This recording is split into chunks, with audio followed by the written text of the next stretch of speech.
ഇന്നലെ രാവിലെ മുതൽ ഓംപ്രകാശും ഭാര്യയും തമ്മിൽ തർക്കമുണ്ടായിരുന്നു. ഓംപ്രകാശ് തോക്കു ചൂണ്ടി ഭീഷണിപ്പെടുത്തി തന്നെയും മകളെയും കൊല്ലുമെന്ന് പറഞ്ഞുവെന്ന് ഭാര്യ പല്ലവി മൊഴി നൽകി.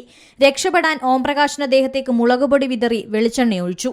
എന്നിട്ടും ഭീഷണി തുടർന്നതോടെ കത്തിയെടുത്ത് കുത്തുകയായിരുന്നുവെന്ന്, കൊലപാതകം നടക്കുന്ന സമയത്ത് മകൾ വീട്ടിലുണ്ടായിരുന്നുവെന്നും മൊഴി നൽകിയിട്ടുണ്ട്.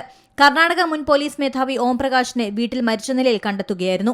മൃതദേഹം കണ്ടെത്തിയ മുറിയുടെ തറയിൽ രക്തം കണ്ടെത്തി. ഭാര്യ പല്ലവി സുഹൃത്തിനെ വിളിച്ച് ഓംപ്രകാശ് മരിച്ചതായി അറിയിക്കുകയായിരുന്നു. സുഹൃത്താണ് പിന്നീട് പോലീസിനെ വിവരം അറിയിച്ചത്. പോലീസ് സ്ഥലത്തെത്തിയപ്പോൾ ഒന്നിലധികം കുത്തുകളേറ്റ നിലയിലാണ് മൃതദേഹം കണ്ടെത്തിയത്. മകനും സഹോദരിക്കുമായിരുന്നു ഓംപ്രകാശ് സ്വത്ത് എഴുതിവെച്ചത്. ഇതിന്റെ പേരിൽ വീട്ടിൽ വഴക്കു പതിവായിരുന്നു എന്നാണ് പോലീസ് പറയുന്നത്. വീട്ടിൽ നിന്ന് ചോര പുരണ്ട 2 കത്തികളും ഒരു കുപ്പിയും കണ്ടെടുത്തു. കുപ്പി കൊണ്ട് തലയ്ക്കടിക്കുകയും കത്തി കൊണ്ട് കുത്തുകയും ചെയ്തു എന്നാണ് നിഗമനം. ഞാൻ ആ പിശാചിനെ കൊന്നു എന്ന് പല്ലവി പറഞ്ഞെന്നാണ് സുഹൃത്തിന്റെ മൊഴി. പല്ലവിയെയും മകളെയും പോലീസ് കസ്റ്റഡിയിലെടുത്ത് വിശദമായി ചോദ്യം ചെയ്യുകയാണ്. ഇരുവർക്കുമിടയിൽ പ്രശ്നങ്ങൾ ഉണ്ടായിരുന്നതായും പോലീസ് പറയുന്നു. ബീഹാർ സ്വദേശിയാണ് ഓംപ്രകാശ്. 1981 batch IPS ഉദ്യോഗസ്ഥനായിരുന്നു.